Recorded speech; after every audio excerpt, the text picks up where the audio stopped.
1-888-888-5998. That's 1-888-888-5998. With mortgages to go, you'll say, "Good, I'm good to go." Don't miss a moment of Blue Jays baseball this season. Join play-by-play announcer Ben Shulman for the games live on Sports 1440. The Toronto Blue Jays are on Edmonton's home for all things sports. Sports 1440. I won't shave till we bring home the cup. And I like to do a shot for every playoff goal. My jersey's not coming off until we're the city of champs again. Want a playoff superstition that always wins? Pick up a bag of Wilhauk beef jerky for every game. Because when it comes to the playoffs, where there's a Wilhauk, there's a way. Make every playoff game a Will Hockey game day with Wilhauk beef jerky. Only available in Leduc. Get yours today because you don't bring home the cup with salad. Hey there, I'm in the Fountain Tire sidecar, making a list of the things I'm doing this spring. 1. Saving you money with up to 20% off select tires until June 13th. 2. Water skiing, tricky in a sidecar, but fun. And 3, saving you more money with mail-in rebates of up to $100 off a set of 4 select tires and $50 off a $150 service with the purchase of 4 select tires. Oh, that's 4 things. Oh well, restrictions apply. Book online at fountaintire.com. Fountain Tire. We're on this road together, Canada.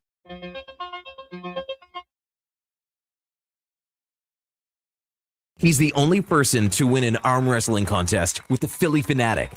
The Lowdown with Lowetide, now on Sports 1440. Presented by Wolf GMC Buick. We're making it easy. WolfGMCBuick.com.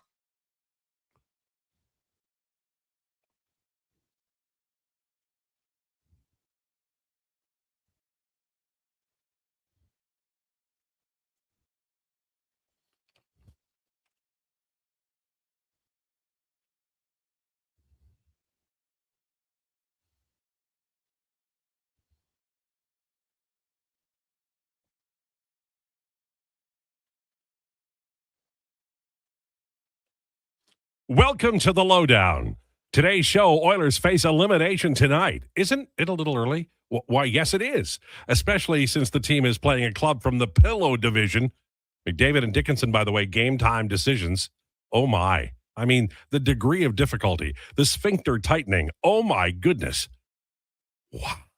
The Lowdown is brought to you by Wolf GMC Buick. It's Truck Month, featuring the best deals of the year. Ask about 0% financing plus extra discounts for Costco members. WolfGMCBuick.com. All right. Our headliner of the day today will be Steve Lenski. He'll be talking to us about John Garrett, well-known WHA and NHL goaltender, and obviously Hockey Night in Canada commentator. Passed away, and we will talk to Steve and reminisce with Steve at 1 o'clock today. Also at 12:40 today, Zach Kavanaugh from the Sporting Trib talking about the Anaheim Ducks, who could go into the next round in the Pillow Division, facing one of Utah or Vegas. We'll talk to him about this series so far, how well it's gone for Anaheim, and expectations for tonight. Busy show, lots of Oilers talk, lots of fretting, lots of your comments as well. And we do invite you to text us at 833-401-1440. That's 833-401-1440. As you know, we're live on YouTube and Sports 1440 Radio, iHeartRadio, sports1440.ca, and Radio Player Canada. We're on Apple and Spotify podcast after the show. And anytime you want to talk to us, you can do it at Lowetide on Twitter, at Declan Krueger on Twitter, and at jfenwick04 on Twitter. Now it's time, ladies and gentlemen, for the introductions.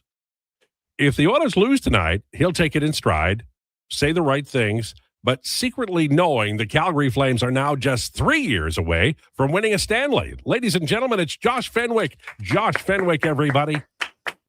Win or lose, that's still a fact. They are 3 years away regardless. And, when you think about it, the Flames didn't spend that much, more time on the offseason than the Oilers might if they lose tonight. Wouldn't that be awesome? Well, for me. Just saying, I wouldn't strut around Edmonton saying no, I'm not. 24 hours, but I said the same thing in 2022. Yeah, when they got swept by the Avalanche, and I was like, and they're like, "Oh well, at least we went to the conference finals." I'm like, "We won the same amount of games in it, though." If the Oilers lose tonight, he will make a mental note about not predicting the Oilers win 4 straight unless it's a draft lottery. Ladies and gentlemen, it's Declan Krueger. Declan Krueger, and even that was what 4 and 6. Yeah, they didn't win all of them, but they sure as that hell wasn't even landed 4 there. and 6. Yeah. Someone's been looking at Mike Gould's Twitter. Yeah. Hey, so not a banner first round for me predictions wise. I'm going to stand 10 toes down on this though. I still think they win this series. Like maybe this is my bias finally showing, because I call myself the king of objectivity. Maybe it's my fandom. Whatever it is, I still think they find a way to win this series in 7. Well, I would not completely count them out. I will say that the word that McDavid is a game time decision tells me he'll play, and here's why. If it was really dire, he would be out as of now. If they've got bad news, they're going to let you know.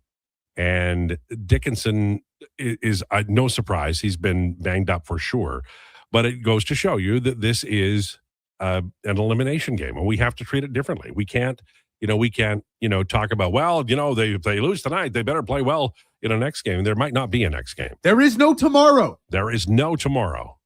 Shout out to Apollo Creed. We play the game. By the way, you mentioned Mike Gould. I did not read whatever you were mentioning on there, but he's a very interesting follow. Oh, he's a great follow. Yeah. He's super fun on Twitter, but he also works for Flames Nation, which is funny because all the Flames Nation guys currently are having a field day with what's going on in this series. Buddy, it's kind of prime hotel cuck chair. Oh yeah, exactly. Because for Flames Nation. Oh yeah. But here's an idea. Command center cuck chair. Why don't you make the playoffs and win a round, and then maybe you could brag? I'm just saying. Oh yeah, they absolutely could. But also, it's just it is funny, and he got into it with somebody about first overall draft picks and whatever. Well, look, I will say this: the Calgary Flames, not to defend them, but they have never, took a dive to win a lottery pick, and the Oilers didn't in 2015. Just so you know, they were trying to win. I think they won their last couple of games. They ended up winning it anyway because the NHL was trying to punish the Edmonton Oilers. It was hilarious. What a time to be alive. Okay, so here's the deal. I'm just going to be point blank with you because the media be the media. It's not good for business for the Oilers to lose tonight. That's a fact. I write for The Athletic. I write on a blog. I come on this show every day. We consider ourselves to be entertainment. We hope you tune in. We hope you like us. All of those things could be true. But the compelling story for us to get together every day is the Edmonton Oilers in the postseason, is the Edmonton Oilers winning the Stanley Cup, the 6th one, the first one with McDavid. There's a pressure point. There's a point at which it's like, oh my God, they got to do. We all buy into this, and we in the media, we drive that. We do, because that's how we stick with you. We're with you. So if we lose that, if the Oilers are out in 5 games, then we have to immediately go to, well, there better be somebody losing their job. And after a while, the last 2 years have been a blast, I'll be honest with you. I've loved every minute of it. And because I get to chronicle a team that is close to winning the Stanley Cup, and I'm old. In the 80s, I was an Oilers fan, and I got to watch them win 5 times. So I've been paid in full by this organization. They never have to drop a dime on me, whatever that might mean in the modern world at all. But for a lot of generations, winning the Stanley Cup is a big deal. And I didn't think they were going to go deep this year, but I thought they were going to go deeper than now, because a lot of the conversation in the offseason is going to be, is there trouble here? And I'm going to give you an example. Excuse me. I've got hay fever. I've got a nose that's running. My feet don't smell very good. And I've got tickles in the roof of my mouth. If you've ever had hay fever, you know that. And I can't take a Sudafed or any of those things, because even the non-drowsy stuff puts me right to sleep, which would make me even more dull than I already am. But here's the deal. In goal share at 5-on-5 over the last 3 seasons, Connor McDavid, 5-on-5 again, in 23-24, his line had a 66% goal share, and his line was scoring 3.64 goals per 60 at 5-on-5. Now, that's without Draisaitl. That's McDavid solo. 3.64 goals per 60 and a 66% goal share. They went all the way to Game 7 of the Stanley Cup Final. In the regular season the following year, 24-25, that goal share in the playoffs dropped to 47%, and the goals per 60 dropped to 2.58. So it dropped 1 goal per 60. They just weren't as good scoring goals. This year, the goal share is 40%, and the goals per 60 is 2.01. And I know it's a small sample share. It's like 60 minutes. It's not enough, but it gives you an idea of what's happening. And I know a lot of people are like blaming, all kinds of things. Declan, sure. But we have to be realistic about one thing. As much as you worry about Connor McDavid leaving, you also have to worry about Connor McDavid maybe no longer being able to outscore at 3.64 points per 60 and 66% share at 5-on-5 as he did just a couple of years ago. And why would that be? Well, there's two reasons. Number one, aging.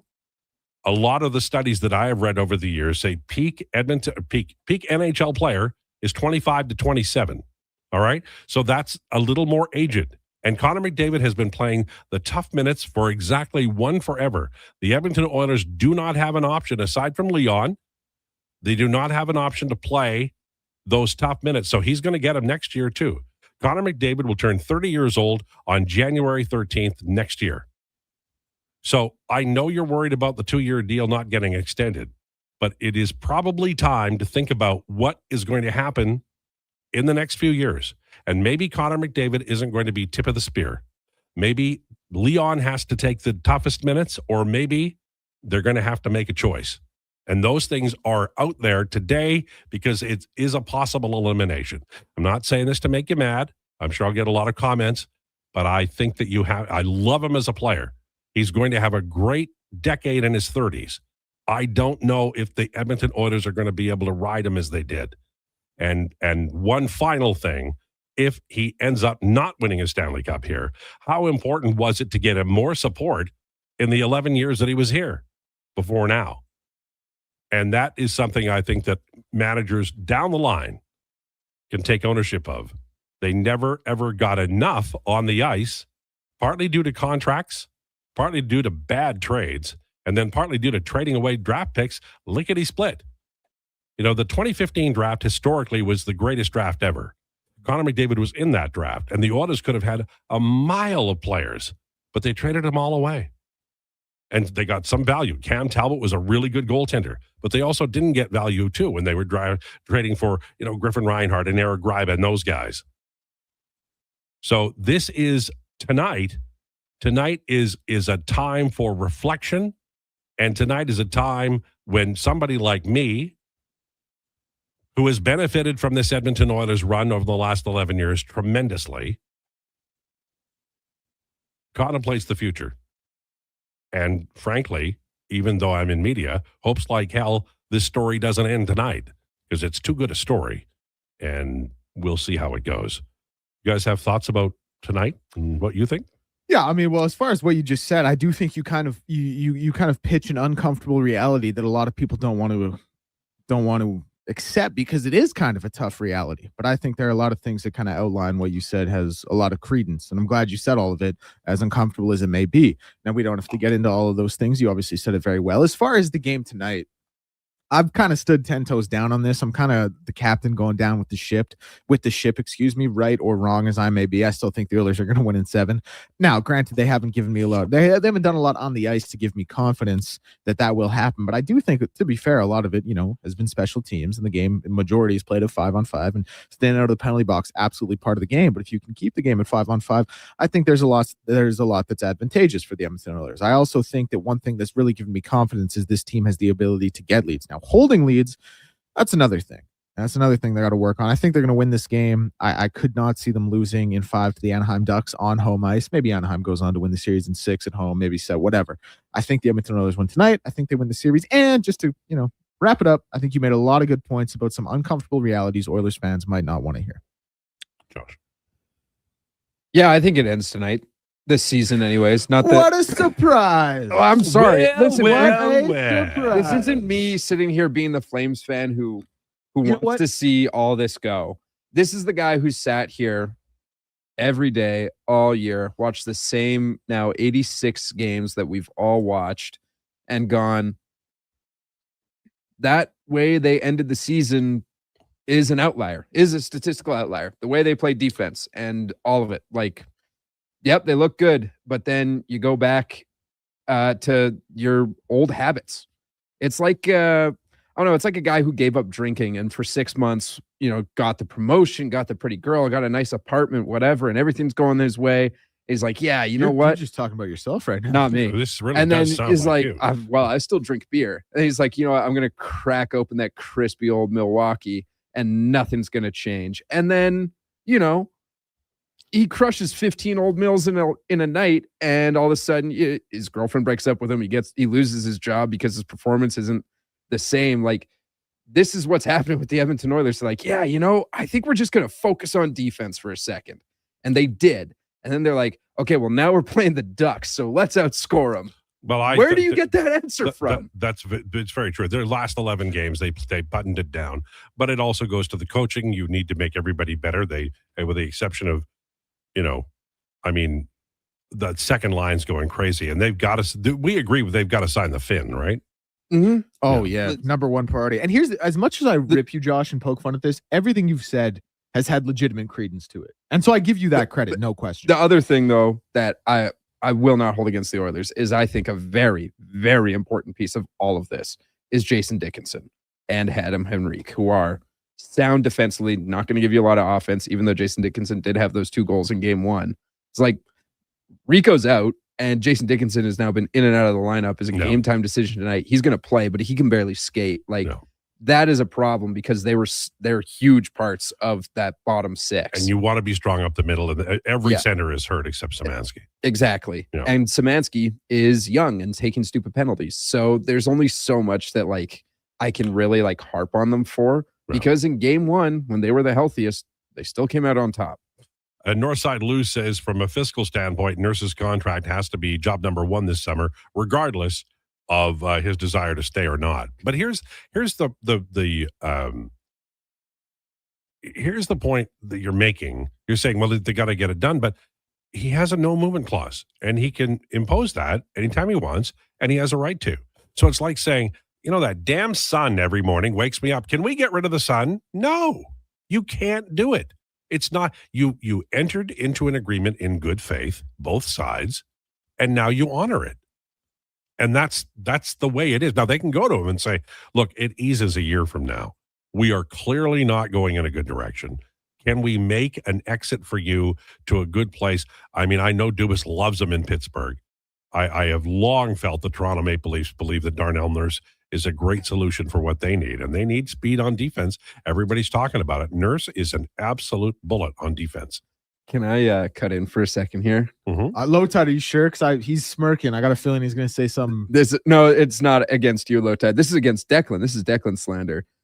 Seeking Sag Guru in the YouTube chat said, great, big brain Declan is picking the Oilers. It's over, obviously. Come on, where's this is your four sweeping 4 comment coming back to bite you in the ass. I'm looking for this comment right now. Seeking Sad Guru 86. Oh man. Anyway, my point was that with regard to Northside Lou, I respect what you're saying, but you're glossing over an important part. I'm going to go to the bank and get $12 million today. Okay, how you can do that? You don't have what you need to get $12 million. It's not your account. You don't have a bunch of assets that you can, borrow the money against. So we're saying the impossible is possible, and it doesn't fly. We're having a conversation about what they can do. They can ask him, and he might decide, hey, I'm blowing this popsicle stand. One thing I will say is that if I'm Leon Draisaitl and I signed that long-term deal, and then McDavid signs for 2 years, then I do wonder if we are looking at a long-term build towards something that not everybody buys into now, and that could change the lay of the land in a quick hurry. This summer, not saying it will be, but it could be enormously interesting in a way that I don't think many people want. Theirs has been their best D so far this series. Well, I agree with that, but here's the problem. Ekholm, who I love, has made some mistakes. Bouchard has made some mistakes. I would respectfully say that they need Nurse playing the way he is, Wallman playing the way he is, but they need that top pairing to go, and they really haven't. I mean, I'm concerned about the McDavid line and the top pairing, and they've been money all year. Anaheim has some answers. The Oilers better find some, and it starts, I think, with smaller, shorter, more controlled passing out of the zone. There's no hockey play that can't be overcome. Did I make sense? Do you understand what I mean? I understand what you mean. Yeah. Okay. I'm smelling what you're stepping in.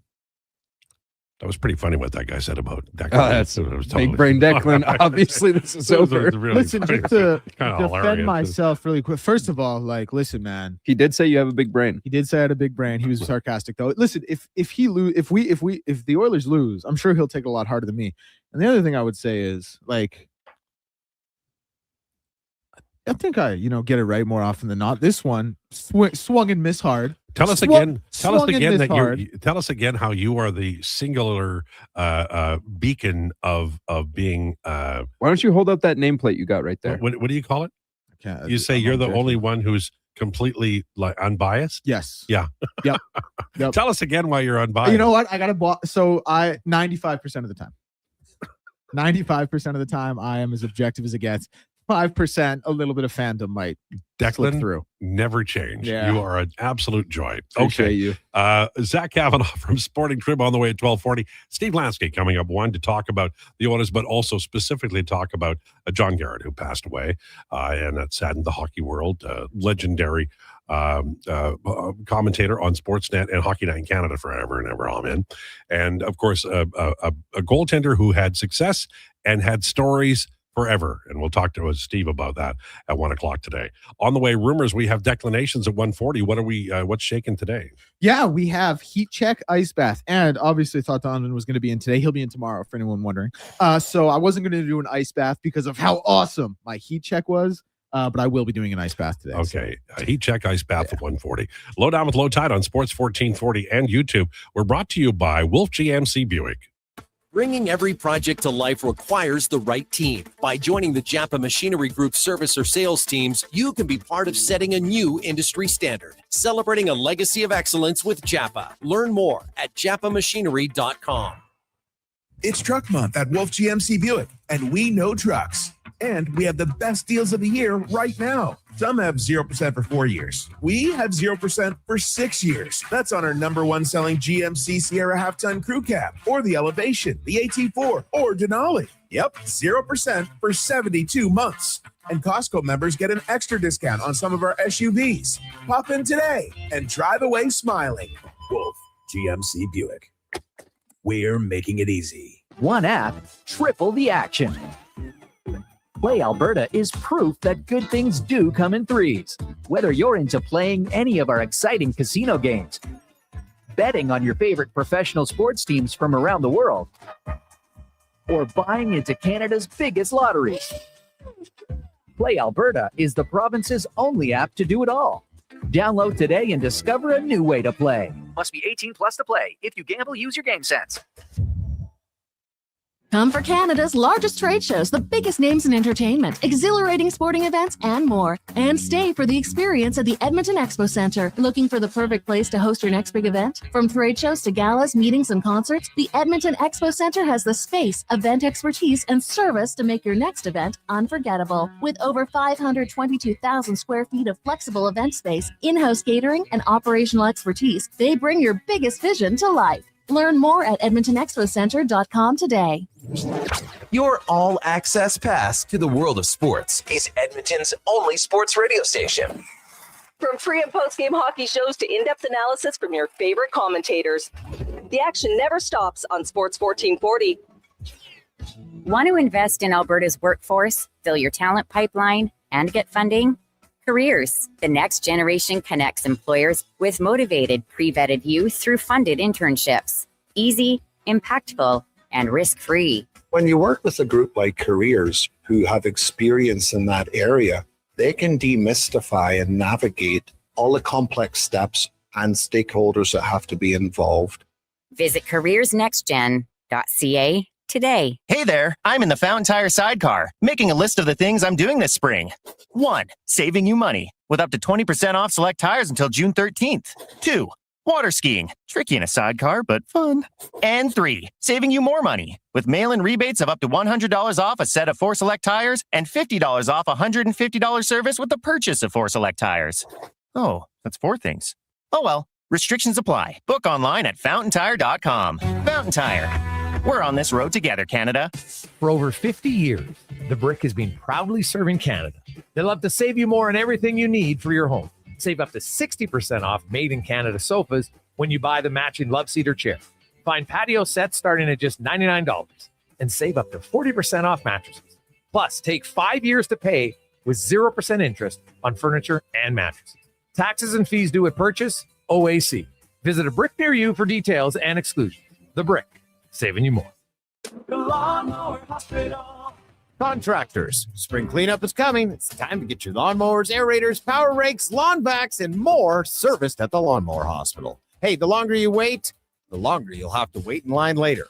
Their service department gets crazy busy as the season rolls on, so get in now while it's calm. For quick service on top brands like Bluebird, Ryan Turf, Husqvarna, and more, check out lawnmowerhosp.com. The Lawnmower Hospital. Ah, yes, the majestic air swing. Don't fret, Colonial Golf Club welcomes all skill levels, even those who struggle to make contact. Colonial's championship course is designed to challenge pros, entertain amateurs, and provide just enough hazards to keep things interesting. Oops. Well, at least the Ducks are impressed. Colonial Golf Club, just south of Edmonton down 50th Street. Book your tee time now at colonial.ca. Debt can take over your life. The stress, the constant worry, it can feel like you're drowning. When people come to see me, they're often anxious and feeling hopeless. But when I explain how I can help them get out of debt, those feelings melt away. I'm Parveen Middleton, licensed insolvency trustee at BDO here in Edmonton. I will create a personalized debt relief plan so you can move forward with confidence. Call 1-833-BDO-TALK or visit bdodebt.ca to discover your debt-free future. My go-to move for getting out of the doghouse is catch of the week. Forget flowers. I head there, and the staff points me to the perfect fish and tells me how to cook it. It's easier than you think. Last week, I made an incredible salmon dinner. My wife was so impressed, she forgot why she was mad. It's my secret weapon. It works every time. They're just 5 minutes from Sherwood Park, but it's worth the drive from anywhere. Stop thinking about dinner and just go to Catch of the Week. Make sure to visit catchoftheweekedmonton.com.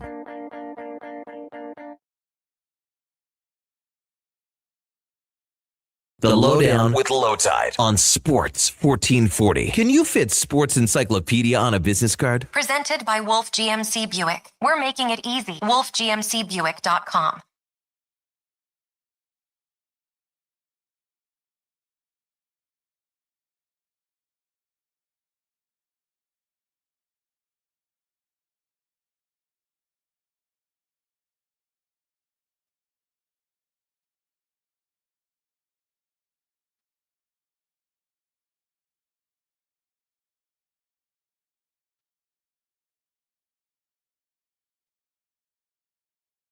GMC Buick.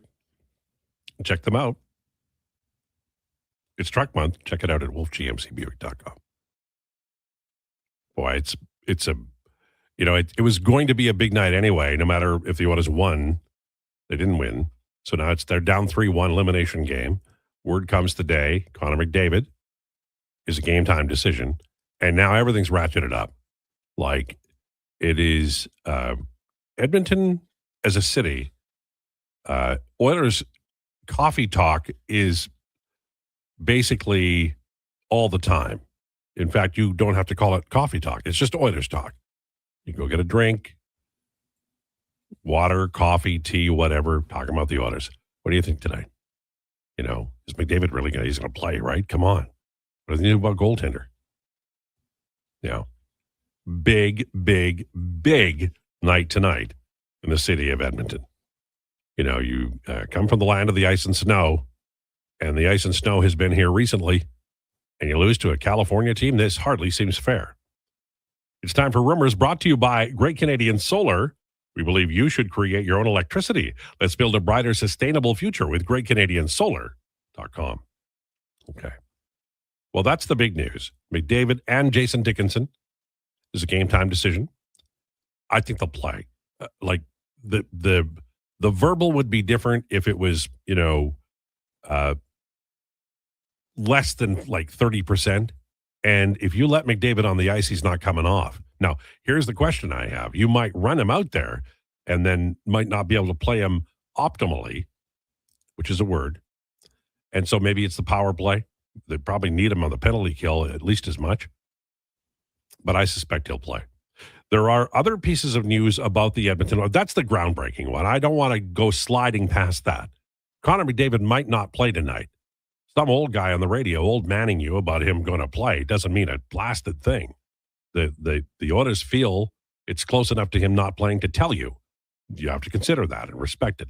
And with Dickinson, that's a big story. I don't want to slide past that without once again reiterating. But there are other stories involving the Edmonton Oilers. For instance, the pairings for tonight. This is via Jason Gregor. He'll be on the radio at 2:00 today. Nurse Bouchard, Wallman Murphy, Ekholm Emberson. So what does that mean? Well, Ekholm has struggled a little bit. He got beaten wide early in the game number 4. And I swear he had that play covered on the second goal, the power play goal. And for some unknown reason, that pass got across. And it can't get across because it's a really, really high danger spot. That's an interesting set of pairings. And Nurse moves up. He always plays well with Bouchard. And they're going to run the living hell out of that pairing, I guarantee tonight. If we see it, sometimes they back off of these things. And I saw it's Ingram in net tonight. Is that correct? Ingram's in net tonight. Yeah. And that would be wild. That would be wild. I want to mention this. We got Steve Lansky coming up 1:00 today to talk. He's usually on Friday, but we love to have Steve any day. But he will be talking about John Garrett, longtime goaltender and Hockey Night in Canada commentator, and obviously a friend to a lot of people. I'm seeing some legendary people reaching out today online and talking about Michael Farber, who's a brilliant writer, and others who are just saying, what a great guy he was and the impact that he had. I always found him to be hilarious. Keith Olbermann talks about when he slid in between Shorthouse and Garrett on the Canucks broadcast, and he had a great time. And he said that Garrett said, if I'd known you were going to be here for the whole period, I would have gone for a hot dog. And the great thing about it is he wasn't kidding. So that's a tough piece of news. And if you remember John Garrett, I always remember, I did feel at one time, and this is honestly the truth, I did feel at one time that Hockey Night in Canada was simply hiring goaltenders who had been lit up by the 80s Oilers so they could have enough rage about the Oilers to talk about during games in which Edmonton was playing. Perhaps I'm wrong, but that really did feel like the truth at one time. We should talk about the series that are going on in the NHL, not let it get away from us, because we're laser focused on this one, and with good reason. But a lot is happening, and Vegas is barely at 2-2. I mean, they're at 2-2, sure, but they are absolutely tooth and nail for every game. It's 2-2 against Utah Mammoth. The Penguins are not giving up. It's 3 games to do now for Philly. You wonder if that goes 7, if Philly would have anything left. We know that Ottawa is out now. Boston could join them tonight, along with Edmonton, as Buffalo has a 3-0 lead. And I think the best series currently is Minnesota-Dallas, and that goes tonight as well, tied 2 apiece. The best Tampa-Montreal. I think Tampa-Montreal has been number 1 too. It really, they're both good, but have you seen Minnesota-Dallas? I've seen Minnesota-Dallas. It's been good, but there's something. Did you know the Habs Lightning have gone to overtime in 3 of their 4 games? No, I know. That's exciting stuff. Although they should call more plays. There's a lot of penalties aren't getting called there. The other thing about Tampa-Montreal, and this is call it bro science, if you will, but the fact that the Bell Center is rocking like that, it's just like no other arena, kind of, right? Montreal is a special place. I know Toronto pretends to be, but Montreal is a special place for hockey. So much has happened there. Yeah. Oh, it's honestly the Vegas Utah series, like that game last night that went in. Shea Theodore scored with like what, a minute left in overtime. Yeah. Like that game, that's been a really good series. Entertaining. The teams don't really like each other, and it's kind of weird. Like, why don't they like you? That's been a really good series. We've been very lucky with a lot of good playoff hockey. Well, what I like about it is that's a new rivalry, and it feels like they're not that far apart, Salt Lake City and Vegas, but they are far apart in terms of lifestyle and approach to the world. So there's a lot that's interesting about that series that it never occurred to me until they got together and started playing. In baseball, the Philadelphia Phillies have fired Rob Thompson, a Canadian fellow who's been their manager for several years. Don Mattingly, I told you to fix those sideburns, has been named the interim manager. And we'll see how that goes. Apparently, Alex Cora, reportedly Bob Nightingale, reported that Alex Cora had been offered the job before Mattingly took it. So don't know if that's true, but a lot of stuff in the fog of war occurs. I mentioned that because it would be interesting, but I haven't seen more than a couple of people commenting on the Nightingale tweet. Not sure how far or how deep it goes. The CFL draft is tonight, and I am a CFL draft aficionado. I support the CFL draft. I want every round on television, and I'd like 15 minutes between picks. Or maybe 10. So, Declan, let me ask you, who's going to be the number one pick, and who do you think the Elks will take with their top pick? I think the number one pick will be Giordano Vaccaro. He won the JP Metris Award as an 18-year-old playing U Sport, which like Eddie raves about being incredibly tough to do. And went and played NCAA FBS ball at Purdue. I think he's probably the most pro ready, like plug and play guy in the CFL. An offensive line, it's similar with defensive line. Like it's a little bit more plug and play than some of the other positions. Like you don't have to know, the entire offense, obviously as a quarterback, you don't have to know kind of entire route trees and schemes as a wide receiver. You don't have to kind of have an introduction to the game in terms of athleticism and speed as like a DB, something like that. So it's a little bit more plug and play. And I do just think he's the best prospect, and Ottawa desperately needs an offensive lineman. So I think he'll be number one. I think the Elks, they have the third overall pick. I think they'll look to take a lineman there. Kevin Klein, I think, had been mocked to go there. Nicholas Henning out of Queens, U Sport guy, signed a minicamp deal, but I think he's an incredible talent, would look to him. There was also some crazy news that came out of the CFL, if you will allow me. Starting in 2027, not only will the season begin Victoria Day weekend and end on November 7th, there are also 8 of the 9 teams will now make the playoffs with 2 play-in games. So it's a total revamping of the playoff structure. So essentially, the top 2 teams in the West and the East will play each other. The winner of that game will advance to what we think of as the West or East Division final. The loser of that game will play the winner of the play-in game on each side of the bracket. And the play-in games will be 8-5 in the entire CFL and 7-6 in the entire CFL. So huge changing of the guard here starting in 2027. That is interesting. By the way, if they draft Kevin Klein and you interview him, can you ask him about a fish called Wanda? Oh, wow. I can't believe you made that. I absolutely. I'll ask him what working with Jamie Lee Curtis with John Cleese was like. He also did a movie with Emma Watson. He also did Wild Wild West with Will Smith. He was in Sophie's Choice too. Was he? Oh, there we go. Most Meryl. Depressing movie. That's I've the ever most important question to ask is, what was it like working with the greatest actor to ever live? Jamie Lee Curtis in A Fish Called Wanda. No, Meryl Streep. That movie, I remember watching. She's a great actress. There's nothing she can't do. I watched Devil Wears Prada on the weekend. Such a great actress. But I was so depressed after Sophie's Choice. I remember going home and laying on the bed and just going, I can't do this. I can't watch a movie that difficult to watch. Some movies you can only watch once. I can only watch American Psycho once. That's a tough movie. You know what? It's a tough one to get through.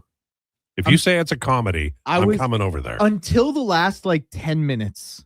If you watch the first, I don't know how long the movie is. Let's say it's 2 hours. If you watch the first hour and 50 minutes and you are like, hey, this is a black comedy, it will be a black comedy. Now, again, the last 10 minutes gets a little not as much, but watch it again and watch it with the mindset of this is a black comedy. You'll appreciate it. I just mostly came away disturbed. I would just rather watch A Fish Called Wanda. That's a great. It's a good one. Great movie. It's a good one. Nothing wrong Kevin with it. Kline is such an ass in that movie. It's fantastic.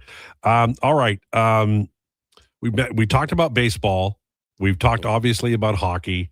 We did mention the CFL draft. What's happening to my 76ers? Is this their last day? Are they going to lose? Yeah, listen, they got their Embiid came back. They got their one win, which is kind of, probably the best they could have hoped for. Boston is just listen, if Detroit they're a wagon. Yeah, if Detroit loses to Orlando, which by the way, it very much looks like they're going to do. Hey, by the way, Josh, I could have told you to write down 1,000 stat lines for Jalen Duren this playoffs. You would have never said 9 points on 42% shooting, nor would anyone. So if Detroit ends up losing that series, which it looks like they're going to, Boston is just going to cakewalk to the NBA Finals. And you know what, Lowetide, you'll get to say my team took a game off them in the first round. And that's cool. But all right, so Big Brain Declan just said something that is not going to happen. I trusted the process. The finals through the East. I trusted the process. I expect more than one win. Where's my process? Well, the process just came back. I'm sorry, like that's his nickname at this point. Joel Embiid, the process, and he's sick, but also like he can't stay on the floor. And that's a problem. He's a bad matchup for the Celtics, though. But I don't know. I think whoever the Celtics play coming out of the Knicks-Hawks series, if the Celtics do, in fact, win this, that's a dog fight. A dog fight. Yeah, but the Celtics will win. Oh, we got to take a break, boys. Yeah. Look at us and rambling on. Okay.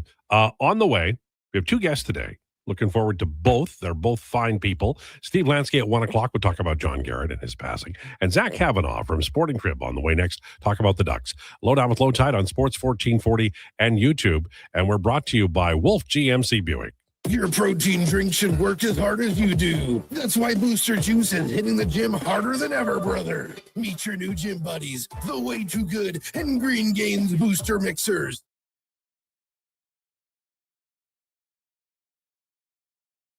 Go back to Chase. But Milk able to keep that one aside. But Milk has lost his stick now. Eagles in the shot. Score! Scores in overtime for Vegas.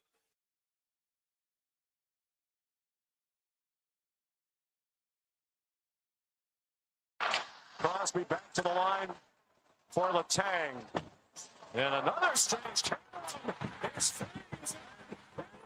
A strange bounce and a goal. Possession. Okay. Third the corner.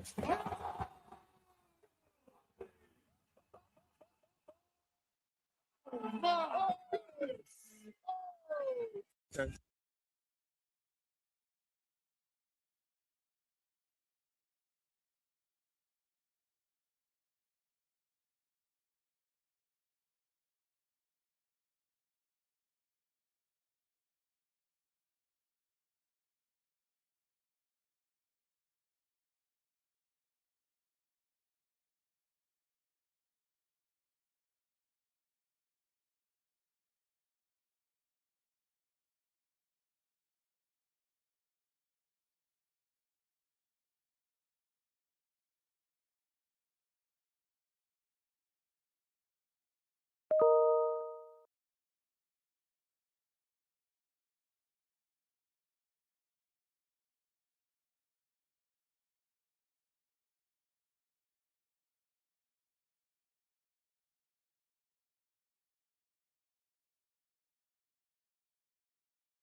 Here's the Lowdown with Lowetide on Sports 1440. Presented by Wolf GMC Buick. We're making it easy. WolfGMCBuick.com.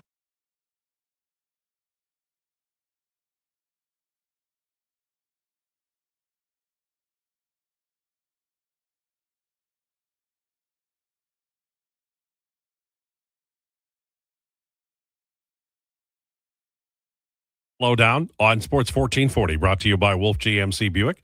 Another lovely day as we just storm spring. Finally, grass is green from all the snow.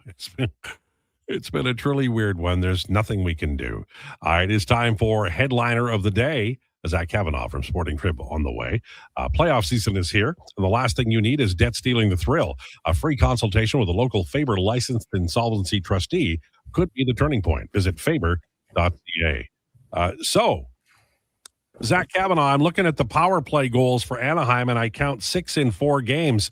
That's pretty good. Especially for this team. Yeah, it's quite good considering where they were in the regular season.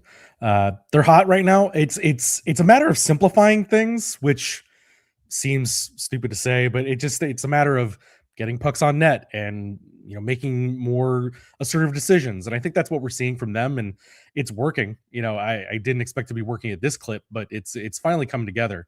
And all the guys have also sort of alluded to more consistency with the power play units. They've kind of been moving around, trying different things as they've sorted their way out here. But they've had the same units now for, I don't know, about a month or two. And it feels like there's finally some chemistry kicking in for those guys, and at the absolute right time for Anaheim. And it's the penalty kills allowed 3 goals, but they've also scored a shorthanded goal. And they're competitive at 5-on-5. I feel like in terms of the flow of play in this series, that 2-2 would be an acceptable result. But I can't really say that the Oilers have been, badly served by being down 3-1, because they've been so inconsistent and they have so difficult a time corralling that forecheck of Anaheim and doing anything at 5-on-5. Errant passes, turnovers at their own blue line. It feels like Anaheim has adopted brilliantly Florida's plan from last year. Is this style something Anaheim does a lot, or have they just altered a little bit to play the Oilers? I think this is how they've been trying to play all season, but I can't say that they've executed it until right now. This was sort of Joel Quenneville's mantra from coming in here. And you mentioned those Florida teams, and yes, Joel's been out of there for a bit, but he started that role for them in terms of building the foundations of what they are now. And it is surprising that they're clicking like this. And to your point, I've looked at all these goals again as much as I can, and it feels like the Ducks are the ones dictating the whole thing. That any Oilers goals that have happened, for the most part, there's 1 or 2, haven't been out of the run of play for the Oilers, haven't been out of a buildup. It's been a Ducks mistake, a Ducks turnover, not failing to clear the zone, things like that lead to the Edmonton opportunities. And for Anaheim, it's, again, this is what they want to do. They want to play fast. They want to play aggressive. They want to stop those plays early in the neutral zone or before they even have to defend their own zone. They want the puck. And that's, again, it's working to an amazing degree, considering the flip that they had from the end of the regular season to now. I can't say that I ever expected to see this from them, but they are executing what the perfected version of their game plan is supposed to be. But this is the first time that I've seen it to this degree all season. What are the, and this is an easy question, but I have to ask it because I saw Anaheim during the year, and they were compiling points at a heavy rate. They almost won the division, so you have to respect that. But I really felt like Joel Quenneville was taking some clay and really molding it, and then the Carlson trade really helped at the deadline. You mentioned Quenneville before. Is he just a master at being able to take players and give them roles and have them succeed? I think that's a large part of it. He's kind of let these guys, he's not trying to make them into anything they're not. There is some degree where he wants them to play a bit more tight defensively, and that's just not going to happen with this group at this stage in their development. But it's, just comparing the 2 seasons, you look at Greg Cronin last year, he wanted the Ducks to play similar to the Carolina Hurricanes, and he wanted them to grind on the forecheck. He wanted them to lock down defensively, and he wanted to take these guys and build them into things that they necessarily weren't. But with this Ducks team early in the season, Quenneville said, kind of go out and run. You're going to make mistakes, but we want to use your talents to the best that they can and get out on the rush, play fast, play loose, try to stop those plays early and not have to defend so long, because you just simply can't do it to that level quite yet. And that's kind of what you look at the fourth line. Everyone's had the talk about Tim Washy, who's been a fine role player, but in this series in particular, he's not being asked to do anything more than win faceoffs and forecheck. And that's what he does. And that's what Joel Quenneville has champion him to do, and that's what he and a lot of these guys are doing, is, as you said, fill those roles to their utmost ability, and it is obviously working through 5 games or 4 games here. I think what Oilers fans object to in this series is that Washington is playing against McDavid and doing exceptionally well. It just seems wildly unfair based on the regular seasons both had. But that's the reality of playoff hockey, right? Where the Oilers don't line match that much at home. And I feel like Quenneville, I'm looking at the numbers here against McDavid, and the top defensemen are Lacombe, Trouba, Carlson, Minchikov. There's no surprise there at all. But the fourth line does have a Vegas feel the year they went to the Stanley Cup and won.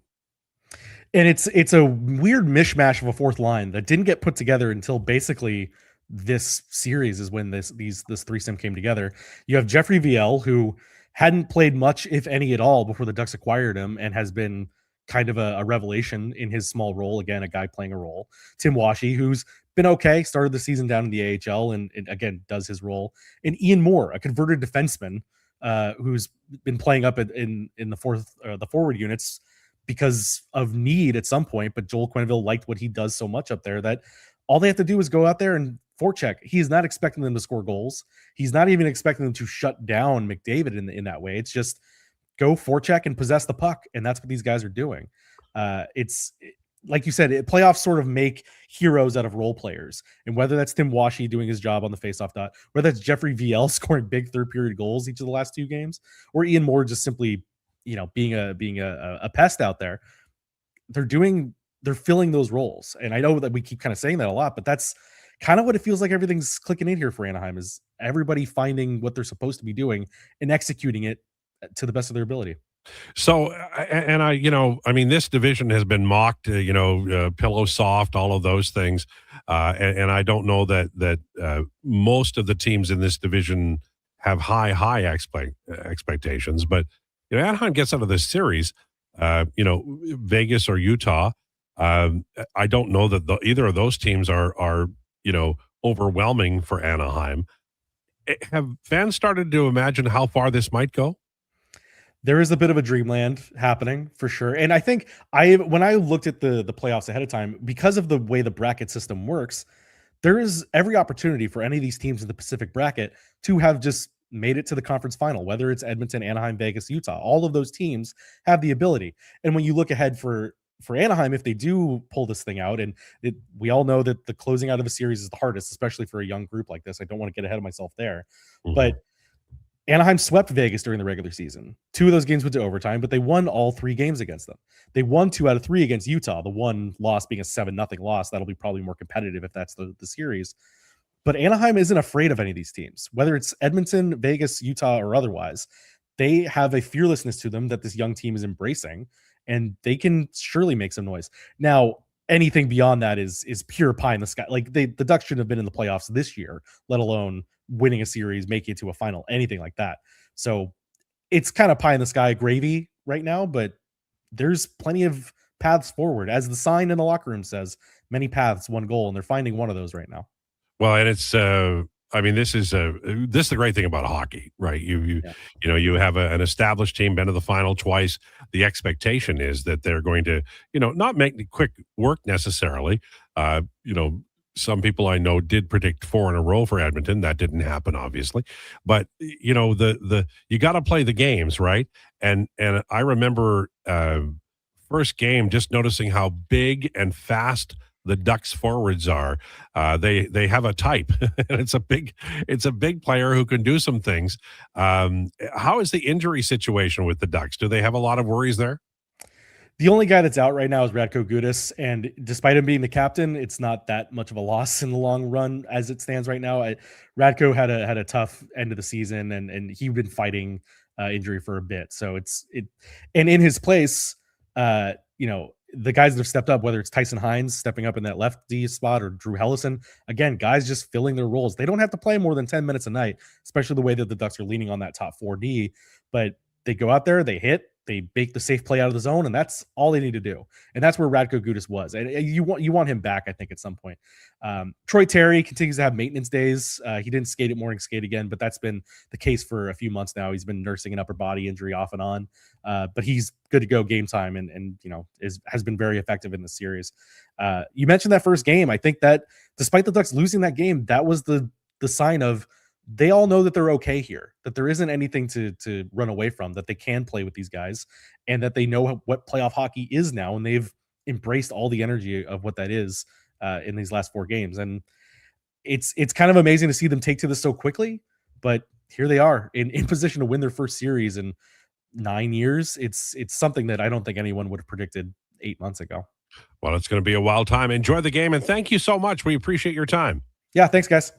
There you go. Zach Kavanaugh from Sporting Trib.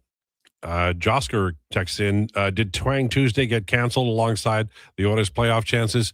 Well, it is Twang Tuesday, but sometimes I don't control the music, and Declan may have forgotten. I remembered, but I was so mad about my prediction being wrong, I actively chose to ignore. Okay.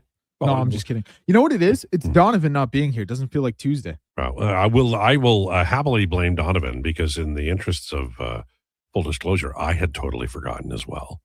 I've got a busy life. I have to get in my car and drive on the Ray Gibbon where people are speeding. I'm trying to just drive my little old car along the road on the slow lane. The issue is goaltending. There's a lot of truth to that. I'm running the numbers right now for an article you'll see in The Athletic tomorrow. And the Oilers are the division is ghastly in net. They really are. And I think Calgary has the best goaltending in the division in the regular season, an .895 save percentage. And that's no screaming hell, folks. But the Oilers had a great goalie in Cam Talbot, and then they played the hell out of him in 16-17. And then they tired of him, and they sent him away. And they've had Mike's. If you go look at Mike Smith's goal save percentage, it's amazing. I know people were like mad as hell at him. He had a little, difficulty, staying in his net. And there was chaos, but he stopped a lot of pucks. And Stuart Skinner had a really good rookie year. But the inability of, this is 3-4 general managers now to find, well, it's not fair to put Keith Gretzky in there, but Chiarelli, Holland, and now Stan Bowman have all made their move. And the list is endless. Talbot, Koskinen, Smith, Campbell, Skinner, and now Tristan Jarry, who's not playing tonight. I mean, that's not, if you're making a resume out of those 3 GMs, that's not a hell of a list. And they spend good money and assets to get them. Sure as hell did. So if you're texting in and saying the real issue is goaltending, as Ranger Nick did, I don't have a response beyond, yeah, good point. Ranger Nick, great point. All right. On the way, Steve Lansky will join us, and we'll talk about John Garrett and the Edmonton Oilers and their chances tonight. And we'll have declinations coming up at 1:40 today. What's on declinations today? What do you call it? Hot potato, cold ketchup or something? I think it was Gunny Sack Ahoy. Gunny Sack Ahoy. Right. With a side of miso soup. Right. And Frank's choices. Okay, that's all on the way. Lowdown with Lowetide brought to you by Wolf GMC Buick on Sports 1440 and YouTube. It's time for an update with Declan Krueger. This is a Sports 1440 update. Brought to you by Custom Floors, Inc. Floors done right for homes or for businesses. Visit new showroom, 11577 149th Street. It's open 6 days a week and has Saturday hours from 10 to 2. You can, of course, also visit customfloorsinc.ca and bring your next flooring project to life. Edmonton Oilers in a winner-go-home matchup tonight against the Anaheim Ducks at 8 o'clock down at Rogers. Connor McDavid, Jason Dickinson, both game-time decisions, and it will be Connor Ingram in the starters net. Boston and Buffalo will kick off the NHL action at 5 7:30. Buffalo leading that series 3-1 with a chance to close it out at home. Minnesota Dallas at 6 with that series tied 2-2. NBA action gets going at 5 o'clock with Philly and Boston, Atlanta and New York at 6, and Portland San Antonio at 7:30. San Antonio with a chance to close out that series at home. MLB action gets going at 4:10 with the Rays and the Guardians, Astros and Orioles at 4:35, and of course the Blue Jays playing host to the Boston Red Sox. 5:07 first pitch for that one. You Savage on the bump. News around the sporting world is Macklin Celebrini, Connor McDavid, and Nikita Kucherov have been named the 3 finalists for the NHLPA's Ted Lindsay Award. Jose Mourinho interested in the Real Madrid job in international soccer news, and longtime Hockey Night in Canada broadcaster and former NHL goaltender John Garrett has sadly passed away at the age of 74. I'm Declan Krueger. Up next is Steve Lansky joining Lowetide, and this has been a Sports 1440 update. Sports 1440, Stingray radio station. CKJR broadcasts from West Edmonton Mall and Wetaskiwin. Download the free Stingray music app and listen wherever you go. Do you sit around at work listening to sports radio all day? That's right, my friend. There's no shame in it. It's the good life. And we're not here to snitch. Say, if your company advertised on Sports 1440, you could be the one listening for your company's ad every day. Now you've got an excuse to listen to Sports 1440 all day. It's part of the job. Sounds like someone's getting a promotion. Email Gregor at sports1440.ca. Let's get to work for you. Who's that working on the underground utilities over there? All-Star Construction, that's who. What about the street lighting? Yep, All-Star Construction. And the directional drilling, hydrovacking, neighborhood renewal, and telecommunication work? Yep. Since 2009, All-Star Construction has been doing all that and more, shaping and building Edmonton communities for land developers all around Edmonton. That's what All-Star Construction is all about. Nothing beats getting a deal at McDonald's. Why? Because you get a deal now. And a deal later. Redeem an offer from the latest mailer or on the McDonald's app and dig into instant savings. Plus, you earn points towards Free McDonald's. Now that's what I call a double whammy of deals. Why does that keep happening? Deals sent right to your door. Check your mailbox for the latest McDonald's mailer loaded with delicious value for a limited time at participating restaurants in Western Canada.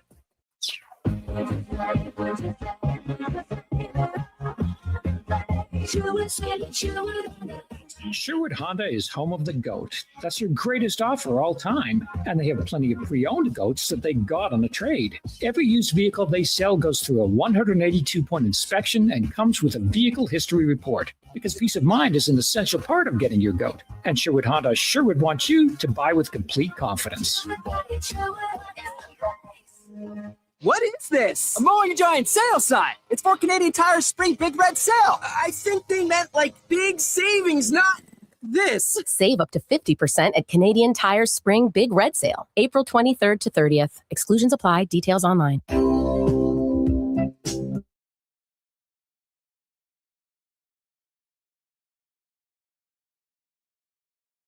Breaking down the fine art of sports, one rep at a time. The Lowdown with Lowetide. Thanks for checking out Sports 1440. Presented by Wolf GMC Buick. We're making it easy. WolfGMCBuick.com.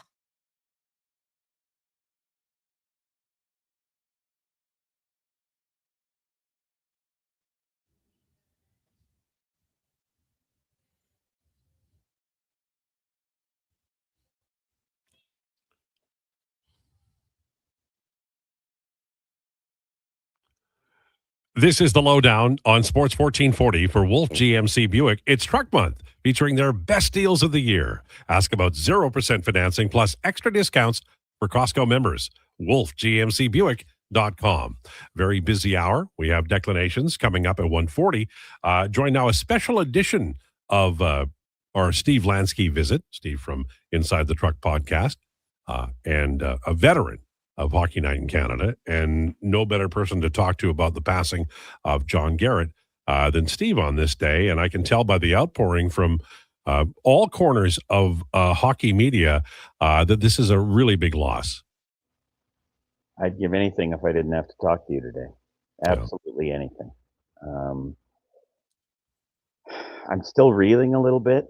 It's really hard to put it into words and parse it in my head because John was such a joy to work with. I mean, I don't want to sound like I'm just using a bunch of words that everybody uses, but he was just an absolute joy. I loved doing every game, every moment I did with him. Dan Murphy, a veteran and brilliant broadcaster, said, tweeted out, it was literally impossible to be in a bad mood around this man. And I think that, you know, from my point of view as a viewer, I loved his self-deprecating humor. It often showed up in the funniest, the moments where it would do the most good. And he did have a sense of humor that was great, that I think really conveyed very well on television. So you've been in this business long enough to know that there are more than a handful of people in the television sports industry that may take themselves too seriously. I could name a bunch. I won't.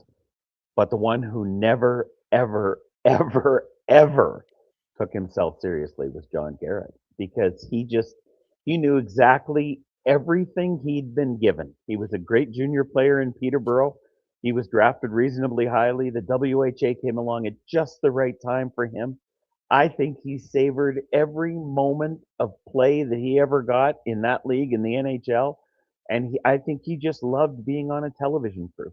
And he just never, ever, ever got mad at any. I can't remember him getting mad at anything, because he just never, it didn't mean he took things lightly, but he just never took anything too seriously. I don't know why my brain works like this, but it does. And I always, when an event occurs, sometimes something else will snap right in for me. And I don't know why, but when you texted me this, I instantly thought of Greg Millen, and I thought to myself, it was about a year ago. Two individuals who obviously had, similar careers, but also similar paths after their playing careers in broadcast media. To lose them like a year apart kind of thing is a kind of a strange thing. And I guess it shows the impact of Hockey Night in Canada and any personality who spends any time there. Fair? Yeah, and I got to tell you, the part I don't like is that those people associated with Hockey Night that I worked with are starting to pass away. I don't love that. I don't love that part. I mean, Millsy was a shock, and I think John Garrett was a shock when I was told it. I didn't believe it. I thought that can't be right. That has to be a mistake. But it was not a mistake. And so I start thinking of all the things that I remember about John Garrett. And one that nobody knows, nobody will mention, but I know this because he and I used to talk about it. I grew up in Ontario. John grew up in Ontario. And in Ontario, butter tarts are a thing. They are, you can't buy the same butter tart in two different places. They all taste a little differently. Some are runny, some are more solid, some have raisins, some don't have raisins. John Garrett adored butter tarts. And he and I never saw each other where I'd say, where I didn't say, did you have a good butter tart lately? Did you have a good butter tart? It doesn't make any sense. It'd almost be like pierogies on the prairie. I like the pierogies in the bigger Saskatchewan Ukrainian Hall, but I don't really like them in Red Deer, that kind of thing. Yeah. So butter tarts and John Garrett were, to me, just completely dovetailed. And anytime, I found what I thought was a decent one, I would buy it and bring it to the studio or bring it to the station, bring it to the rink and say, try this. What do you think? And he'd be like, yeah. So that was the first thing I thought of was, God, John loved butter tart. It's funny because the media landscape is changing, and I don't know that 25 years from now, Hockey Night in Canada will have the same impact that it did on my life or your life, just because there's 57 channels and hockey's on pretty much all of them one time or another, and so you commentators and hosts and broadcasters, they bleed from one network to the other, but there's not the one station with the one game kind of thing that you and I grew up with. But what I always respected about John Garrett was, he would use humor, and he would use the lighter side or the lighter touch, but he would also convey the spirit of the game. And if the Canucks say weren't playing well, he would tell you that. And he also had great rapport with anybody, including Shorthouse, that he was broadcasting with. He seemed to be malleable to whatever was with him in the booth. Great point. And this is my problem. When you talked about your problem, my problem is you're talking and so many things are going through my head that I forget them by the time it's my turn to talk. But you're right. I think he was a great teammate. And he was probably that as a player. I never played with him. But broadcasting with him and working with him, and let's say he's doing a game with Bruce Buchanan on ITV in Edmonton, or he did a million games with Ed Whalen in Calgary. Right. That I worked with him on. There was nothing you could say to Cheech that would throw him. So something would happen. I'd say, Cheech, I have that defensive play for you on the whistle. Boom. He's right on it. And then later he'd say, Lansky, that was great. Thanks, man. I really appreciated that. You could never set him in a bad direction. He always loved it. I mean, it sounds so inaccurate, but it's true. He always loved everything he got and everything he did, and he conveyed that. And he was so easy to work with, and just such an easy presence to have on the crew when not everybody's an easy presence. He was just so smooth and so fluid and so kind and so nice.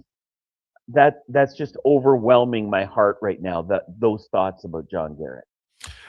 I'm looking for it now madly, and I can't find it. But I saw a text today where somebody said the best line he had that he ever heard was John Garrett saying, "That was such a great shot. John Garrett in his prime couldn't stop it."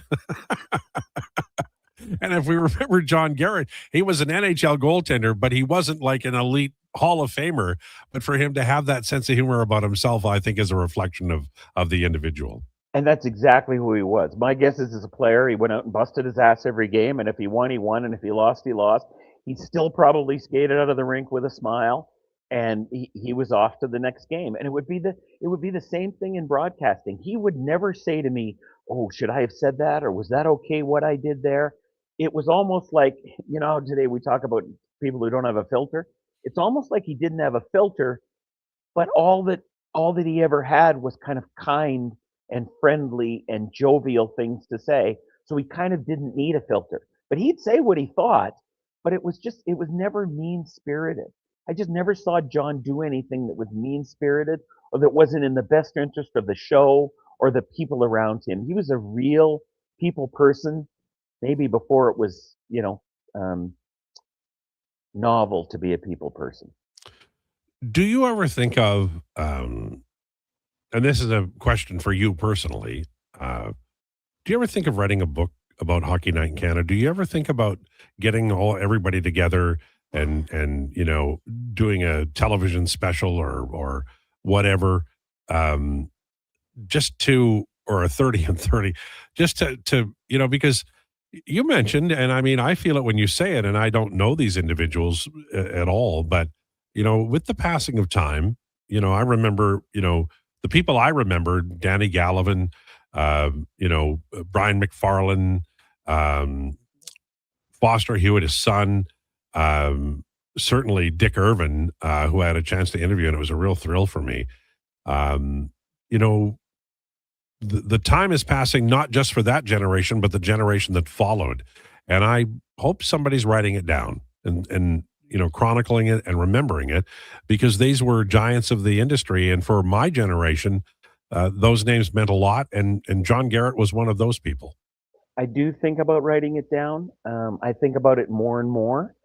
I think probably it's got to happen at some point, because these names that you mentioned, Bill Hewitt, Bob Goldham, you didn't mention, Dave Hodge, those names are larger than life. They were larger than life for 20 years on television before it started to become a bit fractured in the early 1990s. They were bigger than the game itself. And experiencing those people and those personalities it's almost too much for me to parse in my head, because I was a 21, 22-year-old kid when I was dealing with these guys. I produced a game with Danny Gallivan right at the end of his career in Edmonton when I was like 24 years old, and Danny was substantially older than that. And I remember it vividly. So, I mean, that's a good push that you're giving me there. I think I need to get my act together. Well, I've thought about you doing it before, and the only thing I could come up with is that you were worried that you'd piss some people off, but you've already done that, Yeah, I'm not. I got to be honest. That's not keeping me awake nights. I mean, who are you going to offend? You've already done it, Steve. Oh yeah, believe me, on my give a bleep level, that is so low. I can't even tell you how low that was. No, it's just, you know what? I gotta start. I gotta start, and I gotta go. Maybe this is the kick in the hiney that I need right now. Well, Steve, I will send you money for the pre-buy. I'll tell you, I would love to read it. That's very kind. As I've said before, I have a daily journal from every day I worked at Hockey Night in Canada. So it's not like I'm going to be making it up. It's all going to be there. I'll be honest, I went through the journal yesterday and looked for all the mentions of John Garrett. There were lots of nice dinners that we had together. John said this today that was really funny. And as I was reading it, my heart just got heavier and heavier and heavier. And I know it is difficult for you. I can hear in your voice to come on today. I so appreciate it. I really do. My pleasure. Like I said at the start, I sure as hell wish we didn't have to do it. Yeah. Final thought on the Oilers tonight. Any thoughts about the game? Yeah, I sure hope McDavid plays. Yeah, but clearly not. It's clearly not at 100. And I know Ingram's going to go.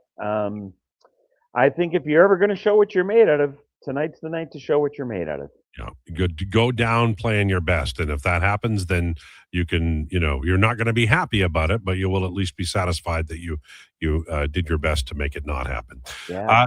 On a tough day, Lansky, we always appreciate your time, but especially today on a very difficult one. Thank you so much for being with us. My pleasure, Al. Nice talking to you.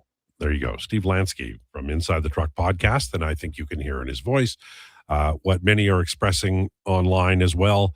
The great loss of a great individual. And it's just so ironic that it's about a year and a little bit after Greg Millen and two individuals who had a massive impact. They had the big stage, but they made a lot of that opportunity on that big stage.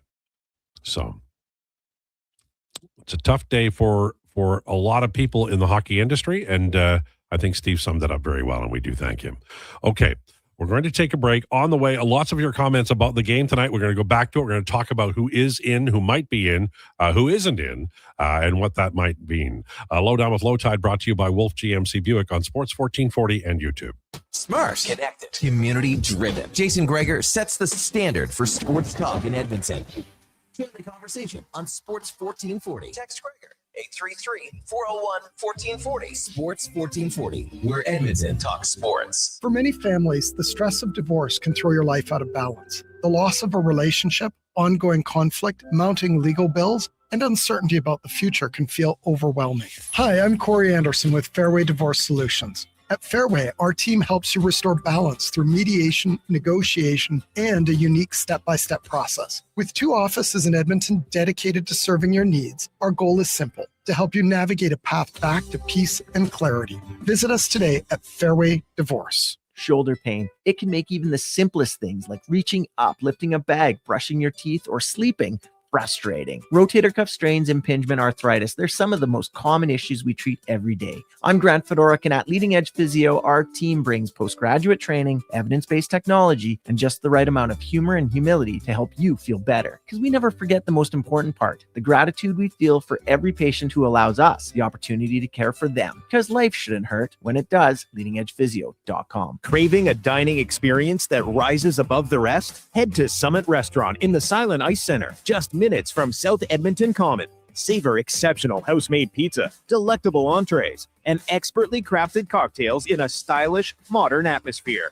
Perfect for a casual meal or a special night out. Summit offers a refined experience where every bite and sip reflects our dedication to quality. Elevate your dining experience. Make Summit Restaurant your destination tonight. Mr. Rooter sees a UFO. Mr. Rooter says 1 plunge, 2.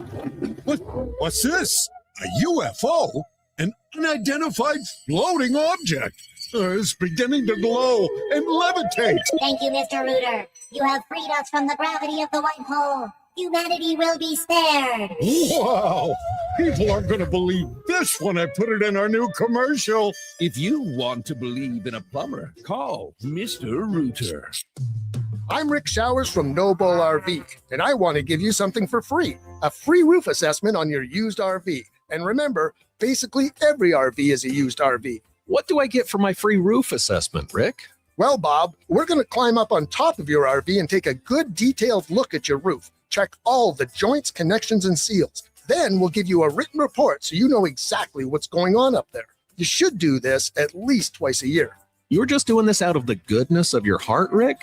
Cards on the table, Bob. About 1 in 10 RVs we see have something wrong with the roof. If yours is one of them, then yes, we're going to offer to sell you a repair. But we'd rather do a small repair when your leak is small than sell you a big, expensive repair when it's so bad you can see it from the inside. And you don't have to accept our offer to fix it. It really is free either way. So come by Noble RV and know for sure. And that's Noble. NobleRV.ca. Hey, it's Jamie from Green Drop Lawn Care. From the big mall in the west to the Arena District downtown, Edmonton is beautiful. But when I see your lawns, I know one thing's for certain. Weeds are coming. Be proactive and take advantage of our early bird savings until April 30th. Green Drop has been Canada's lawn expert since 1979. And they're in your community, keeping your yard looking beautiful with affordable lawn care packages that include fertilizer, weed control, drought fighter, and more. Visit greendrop.com.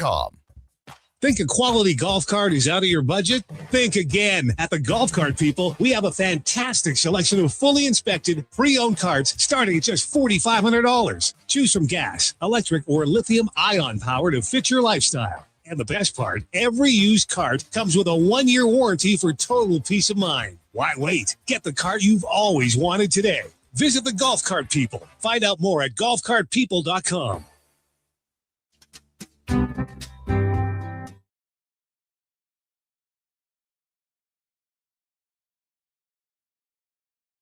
The Lowdown with Lowetide on Sports 1440. Can you fit Sports Encyclopedia on a business card? Presented by Wolf GMC Buick. We're making it easy. WolfGMCBuick.com.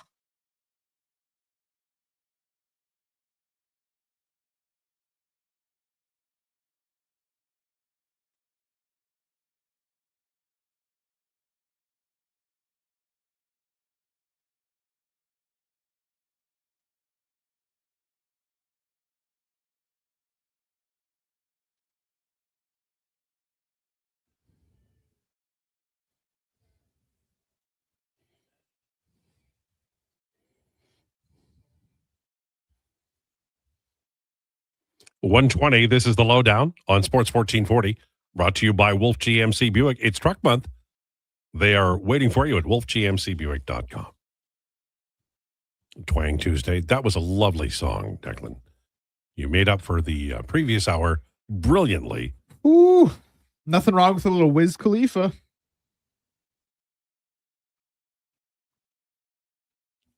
No? Who was that artist? No one thought that was funny? Wiz Khalifa did country? That was George Strait. Yeah. But not a single, not even a chuckle. No. Wow. Sorry, man. Josh would have laughed if he wasn't so locked in over there, I think. Okay. Hi, LT. That was a very nice tribute. Thanks for getting Steve on for that today from X-Ray Gog. Steve's the kind of guy who reached out to me and said, do you have room? And I said, yeah. And he did a brilliant job. And it was a tough day for him, you know. Well, I'm not going to get into it, but losing people you love and who have, you know, been a part of your life is the worst. And that does not change, and it does not get easier. Mark says, amazing reflection of a life well lived. Hearing Steve and you talk about John and the man and his impact on Hockey Night in Canada was beautiful. Thank you, Mark. I just as an observer, I never met John Garrett, but you can always tell when someone passes away. It's unfortunate, but the outpouring from people in regard today with John Garrett is just truly beautiful. And I hope we all say those things to each other when we're together,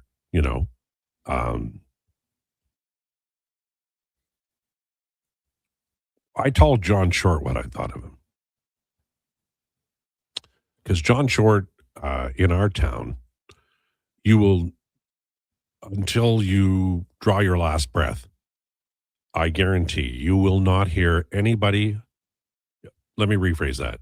You will hear someone who was directly influenced by John Short and what he did on the radio for the rest of your natural life in Edmonton, because it's just a thing.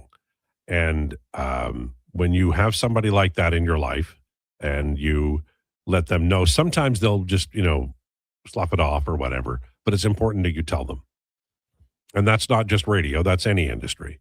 If somebody really made a difference for you, mentored you, made you feel good, allowed you the opportunity to stretch and to become the person you are, then you should let them know.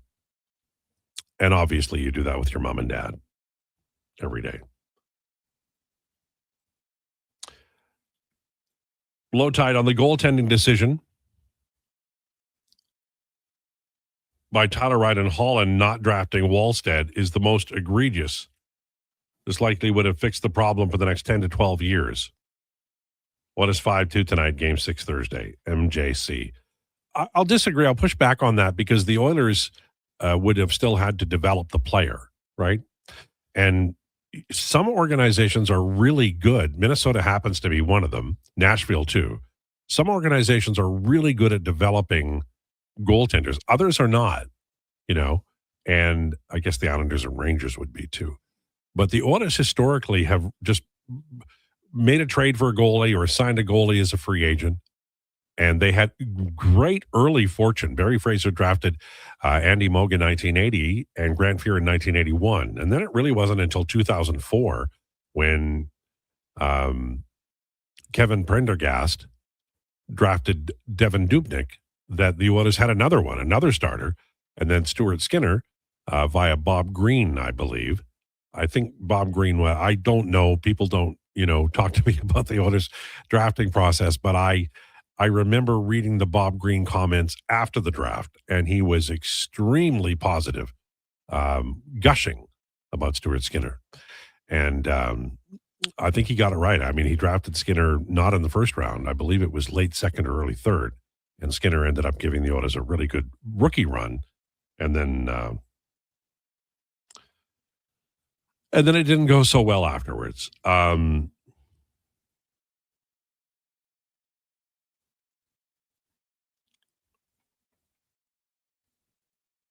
Perplexed Oilers fan. Let me get this right. Is this the start of the thing? A great reason. If the league can ref the Oilers out of a cup, two great financial things happen. McDavid is on an American team jersey, is fantastic for growing the business. Two, they think Canadian fans will watch no matter how long the country goes without winning a Stanley Cup. I tend to believe the NHL isn't that cynical. I do think that there are NHL teams that have been on the wrong side of calls more often than you would, expect in an arbitrary fashion. But I would start with the Buffalo Sabres. So the Edmonton Oilers have had some bad calls go against them. They've also had calls go for them. Now, I remember a year where opening night, don't remember the exact year, Connor McDavid was awarded a penalty shot against the Calgary Flames, and it was not a penalty shot. He scored.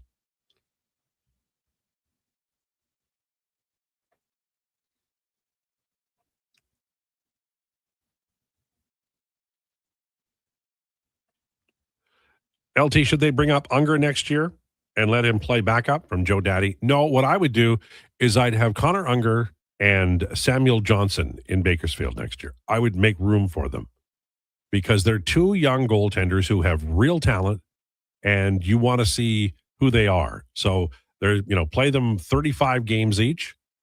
If you want to have a veteran in the ECHL to call up in case of injury, fine. but I think those are your guys, and I'd like to see that. Honestly, I would. I don't think we will, but I would like to see it. So, gentlemen, we have a couple of minutes here, and look, we are going to talk hockey again in 2 shakes of a Talk Wednesday. Oilers. No, I would just like you to give me a quick view of the NBA playoffs. And I know you don't have to talk about the 76ers. I know they're not going to win. But like, what are you surprised by? Have you changed your mind about who's going to get to the Final Four or to the final? What's shaking in the NBA? Well, first of all, can we just react to the fact that Josh had an allergic reaction to you bringing up the 76ers? He had to take himself That's what off happened. I mic had to to move cough. away. I had to sneeze, cough, whatever. Well, that's what the process does to you. I don't know. In the East, am I psychotic to think that whoever comes out of the Cavs Raptors is going to the Eastern Conference Finals? Here's the thing. Like, Orlando's bad. Yeah, I know. And they're going to win that series, and they're bad. But they were the most underwhelming team by a country mile this season, and they're finally playing So they figured it out in game one.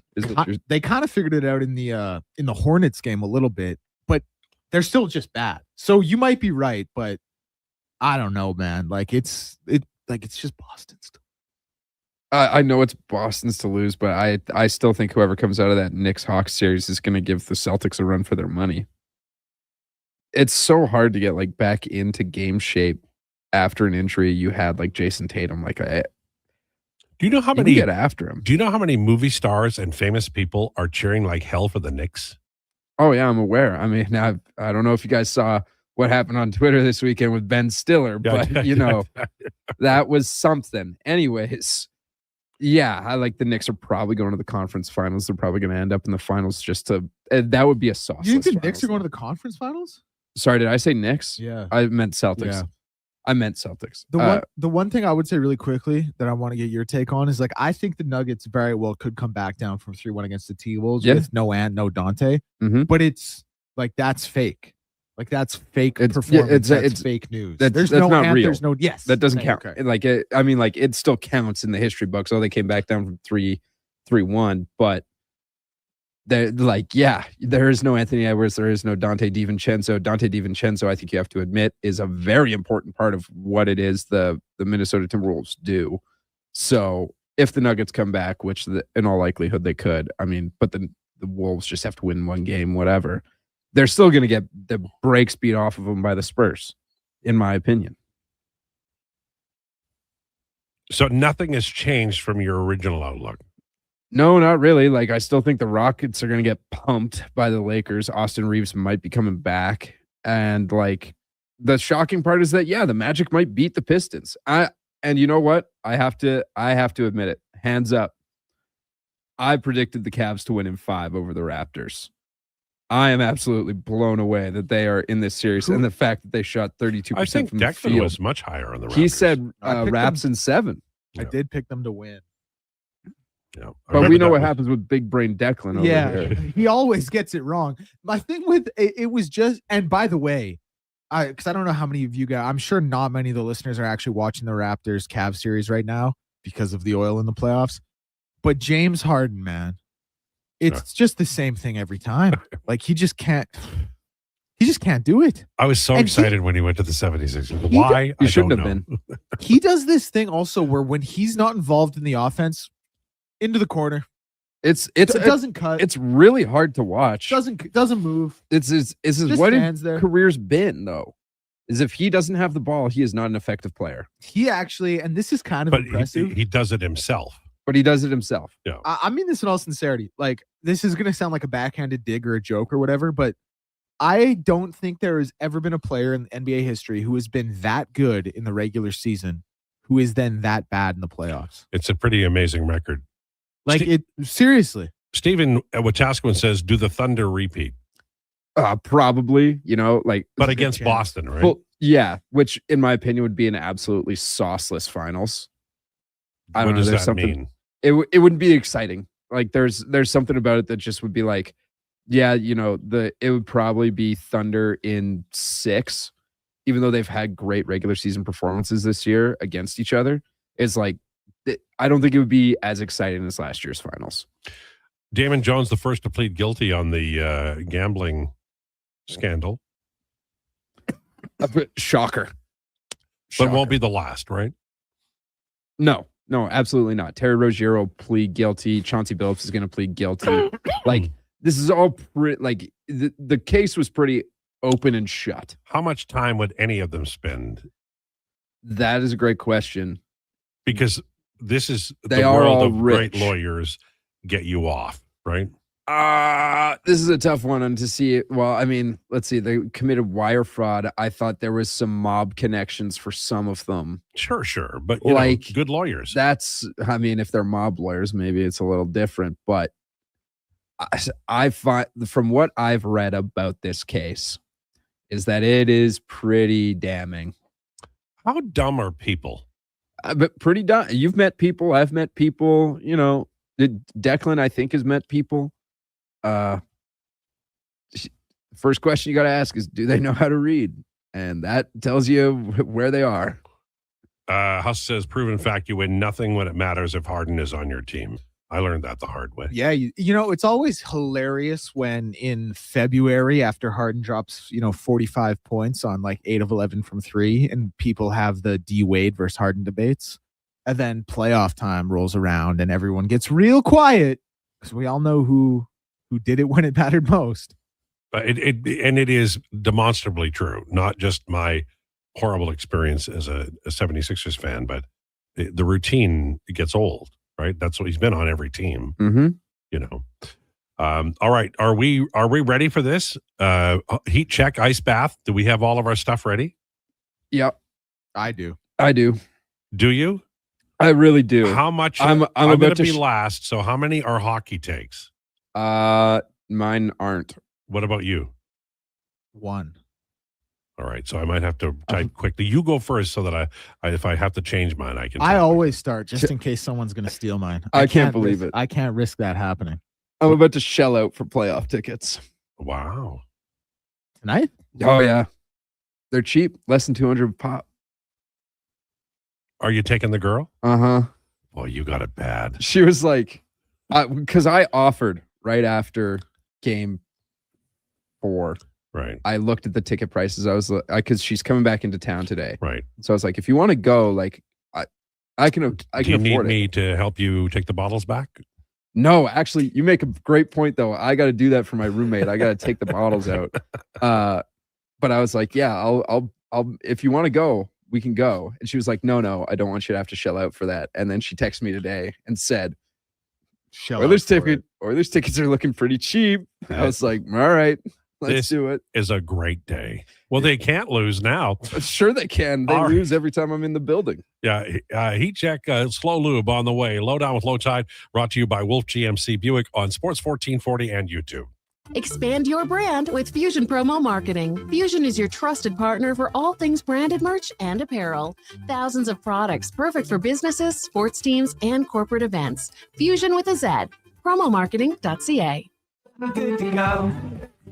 With Mortgages to Go, you'll be good to go. Mortgagestogo.ca says yes when the banks say no. That's why Alberta has trusted Mortgages to Go for over 23 years. If you need cash and have equity in your home, you're approved instantly, guaranteed. Call 1-888-888-5998. That's 1-888-888-5998. With Mortgages to Go, you'll say, I'm good to go.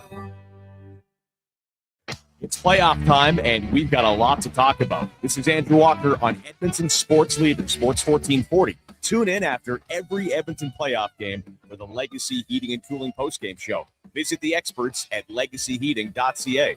It's the EV for City Wildlife, the all-new, all-electric 2026 Subaru Uncharted. Quick charging with get-up-and-go performance. And best of all, so much fun. So test drive the all-new, all-electric 2026 Uncharted today and discover why it's definitely the Subaru for you. The EV for City Wildlife. To learn more about this very exciting arrival and all things Subaru, start here. Subaru.ca.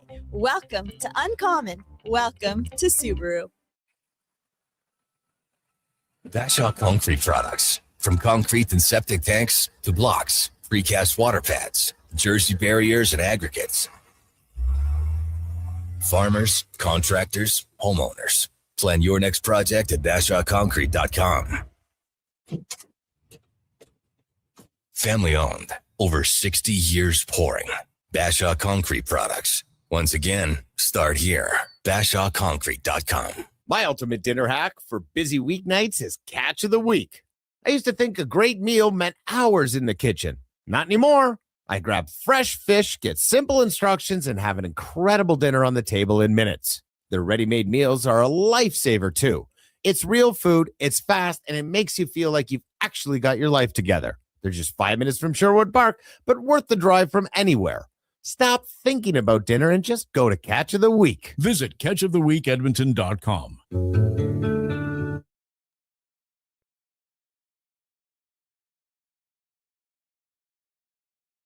Here's the Lowdown with Lowetide on Sports 1440. Presented by Wolf GMC Buick. We're making it easy. WolfGMCBuick.com.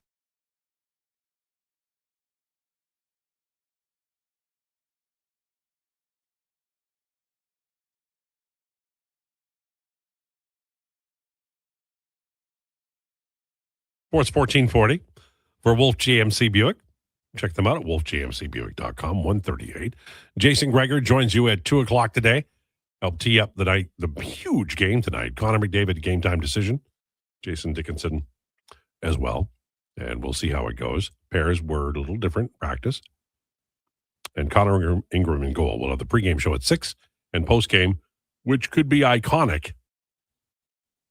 This is an elimination game. There's going to be some rage in the cage if they lose. That's a fact. If they win, there'll be euphoria until Game 6. It's time for Declinations, brought to you by Fairway Divorce Solutions. Divorce can be difficult. We can help make the road to a new life easier. FairwayDivorce.com. With that, we begin the process with Declan Krueger. Are you going to go with heat check or ice bath first? Always start with the heat check. All right. My heat check of the week, really just absolutely amazing one. Two gentlemen, Sebastian Sawe and Yomif Kajela. Now, these two gentlemen both ran, and respectfully to Yomif Kajela, it's going to be a little bit more about Sebastian Sawe because he won. Both of these gentlemen ran the London Marathon in under 2 hours. That's amazing. Like this, we're talking, I'm going to get into it here in a second. Like we're talking Man on the Moon. We're talking Edmund Hillary on Everest. We're talking Roger Bannister's 4-minute mile. Truly human history. I just kind of want to break down into this. For one, actually, for Yomif Kajela, this was his first marathon he ever ran. He was like a half marathoner, 10,000 meter runner.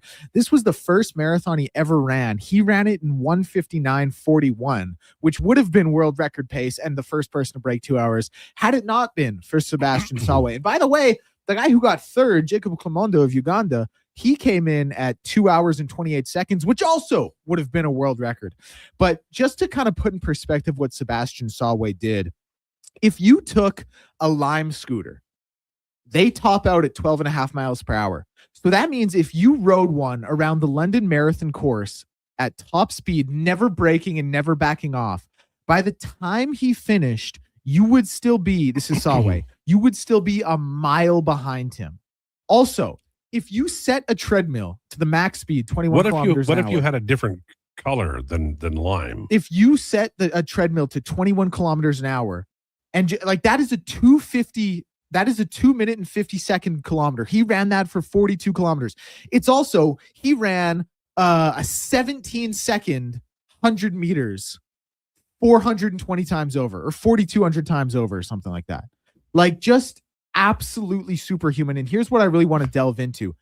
Scientists literally did not think this would be possible. Like they didn't think the human body could run under 2 hours. And I got curious. I looked it up why. So let me tell you why. 1 hour 59 marathon requires a pace of a 4:34 mile, requiring runners to sustain 85 to 90% of their maximum aerobic capacity, which is their VO2 max, for 2 hours.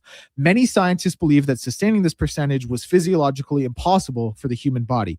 Also, roughly 55% of the power generated by legs when running is wasted. So breaking 2 hours requires roughly a 2.7 to 3% improvement in metabolic efficiency, the energy cost in running, which is, again, was deemed impossible by humans. And this is what was really, really incredible to me. Sebastian Solway, like, he knew he was going to break world records. He knew he was that dude. He got his sponsor, Adidas, to pay $50,000 around the clock for him to get testing out of competition, so there would be no questions when it happened. He got tested 25 times leading up to the Berlin Marathon in 2025, sometimes twice a day, blood and urine, sometimes, obviously, when he didn't even know, just randomly. And he did the same thing through the Athletics Integrity Unit leading into the London Marathon. How much blood did he lose? I don't know, and he doesn't weigh a lot to begin with, but this is really, like, this is the most amazing physical feat a human has ever done, outside of maybe Alex Honnold free soloing El Capitan. Like, I really, really implore anyone to go to a treadmill at your local gym, set it to 21 kilometers an hour, and just see how long you can run that speed. I would be floored if anyone could get past 30 seconds. He did that for an hour 59:30. Kameji also did it in an hour 59:41. The peak of human athletics, the peak of human endeavor. You two are my hot seat this week. I would just say that it was brilliant, well done, difficult story, covered brilliantly, but you didn't mention Tenzing Norgay, and that's one docked point. Yeah, well, you mentioned Hillary, but you didn't mention Tenzing Norgay. I did mention Edmund Hillary. My ice bath. Yeah. Phantom was leaving my body, gentlemen, because my ice bath of the week, of course, is the Edmonton Oilers. I mean, let's be like, you're not supposed to lose this series to the Anaheim Ducks. This was the most favorable matchup you were going to get outside of maybe the Kings, just because you know them so well and they play such a boring style of hockey. Anaheim's team's defense got hemmed all year. They couldn't stop anything. They leaked goals. They had obviously a negative goal differential. Edmonton Oilers, they had stretches where their team defense was better. It was never great. Certainly got a lot better. They were supposed to win these high-scoring games. This was supposed to be the absolute number one team who played into your skill set in terms of just being able to score the puck at such an incredible clip. You haven't been able to do it. You're on the verge of going home. It's been a wasted year. On top of everything, you were a 41-41 team in the Pacific Division, so maybe we shouldn't be that surprised. But the Edmonton Oilers, you are my ice bath this week. All right, Josh. Yeah. All right. So my heat check this week comes from media. So right after Alex Cora was fired, an anonymous Red Sox alum said, "It's like crapping your pants and changing your shirt," which was a clever line. Clever line. That is hilarious. That is merely the heat check. I also couldn't say the full thing because crapping is obviously a different word, but that is so funny to talk about your former team like that and absolutely dunk on him, saying that, like, no, you guys are the problem. It was not Alex Cora. Yeah. Again, this is the same franchise that traded Mookie Betts, which is insane. Right after he was hired, Alex Cora. No. And then they're like, well, everything that's wrong with our franchise is because of him. How about you traded away one of the best players of the decade for who's nothing? Still brilliant. Who's still crushing it at a different position every year. Basically a different position every month. If he started pitching for the Dodgers out of the bullpen, I probably wouldn't be surprised. Yeah. Like, what are we doing here? So I guess it's sort of like a heat check, sort of ice bath sort of thing with that. But shout out to the anonymous Red Sox alum who said that about the Sox and putting them on notice. My ice bath this week, I had one all teed up. I was pretty ready to go. And then you guys listened to the ice bath happen here live on air, literally 10 minutes ago. I said I would never, ever, ever, ever go to a playoff game. Yeah. For the Edmonton Oilers. Yeah. As of, 5 minutes ago, I am. So, meet a girl. Yeah. You like her a lot. And then she says, oh, tickets, they're not that expensive. I dug myself a hole. Yeah. Well, and you know what? And I'm going to live in it. Men have been doing this for thousands of years, sir. Yeah, we have. So anyways, tradition. Yeah. That's my ice bath. Me having absolutely no spine. Do you remember the most important line in Good Will Hunting? How do you like that? Oh, I had to go see About a Girl. Yeah, there you go. All right. He actually gave up playoff tickets, though. He did. Gave up playoff tickets. He didn't buy them. Doesn't matter.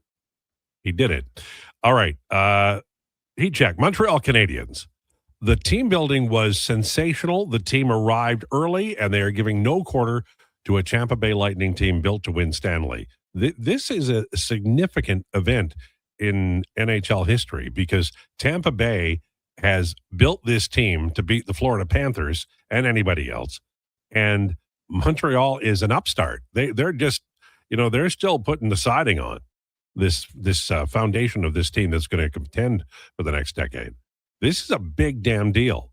And Montreal, I think they've gotten the short end of some penalty calls.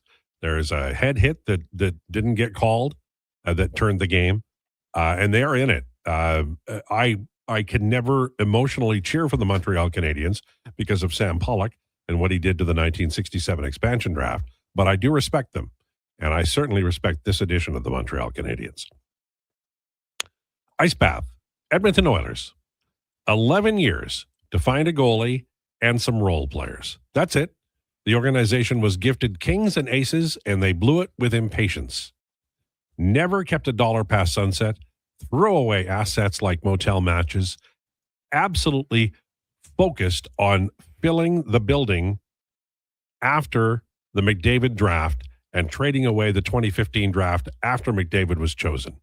It's all come back to roost. It's an elimination game tonight, and I don't think these Edmonton Oilers will ever be the same because they've run out of money. The engine has blown, and they're trying to sign guys out of college and Europe to make up for the lack of assets that they have, and they're doing a pretty damn good job. I'll give Stan Bowman credit.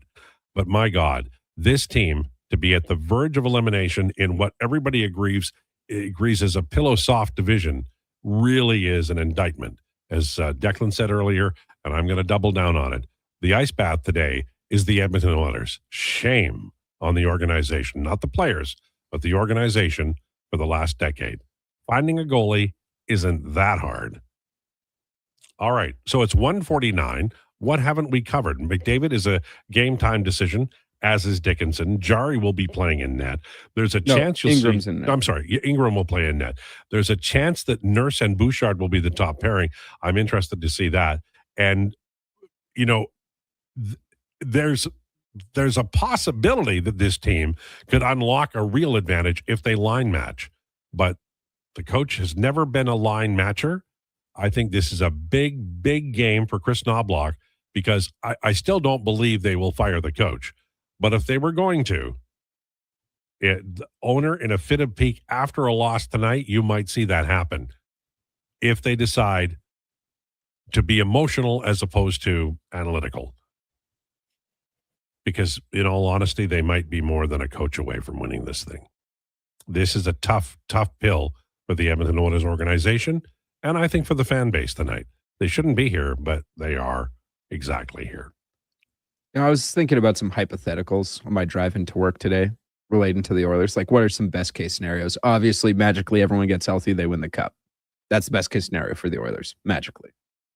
But I was like, man, all right, if Jari started in net and they still lose tonight, what would theoretically the best possible game Tristan Jari could have to gain some value on the trade market?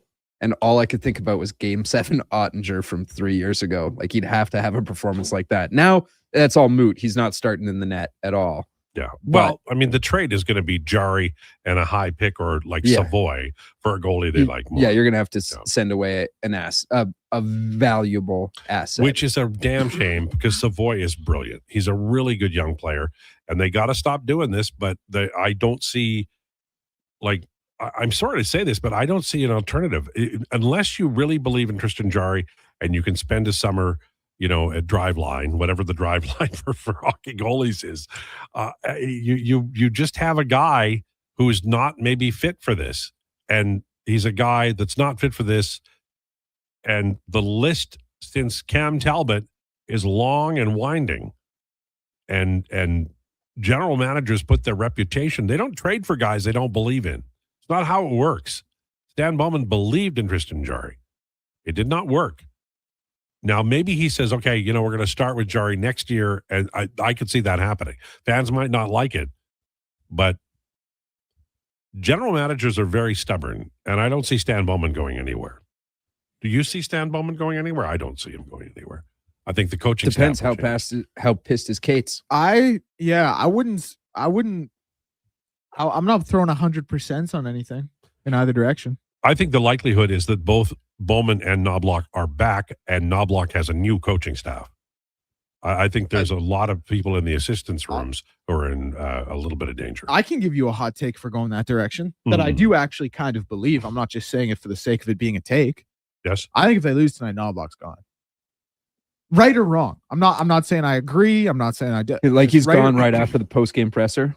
No, I'll give it a couple days. But Well, you got to have garbage bag day. Yeah. I guess so. Yeah. And then you fire him, and then you have the media avail with the GM. I guess so. Yeah. I don't think they'll do it. I don't. He signed a 3-year deal. Daryl Cates has always spent to the cap. He's always spent every dime that he could on this team to make it better. I will give him absolute credit for that. But how much does Knobloch make a year? $2 million. We had this conversation yesterday. Yeah. The number's not officially reported. That's like the estimate. Estimated 6. So you are going to flush $6 million? I think that's too much. You got a few billion in the bank. Like that's kind of pocket change. I think what you do is you say to Knobloch, you're back, and then you hire a really qualified assistant coach, and the next slow roll of a season, you let him go. I think that's what happens. I also don't think they lose this series. How about that? Well, that's a great thing to hold on to. And it's not surprising that you had picked them to win in 7, since you also picked them to win in 4. Hey, you picked just them to keep win dreaming, in buddy. 6. You picked them to win in 6. I mean, I picked Ducks in 7. In reality. All right. So Jason Gregor on the way to tee up the big game tonight. Got the pregame at 6:00. Lowdown with Lowetide is brought to you by Wolf GMC Buick. We are thrilled you tuned in, and we'll be back tomorrow to talk about whatever may come tonight. Gird your loins, get a good spot in front of the television, and enjoy yourself. Please enjoy your day.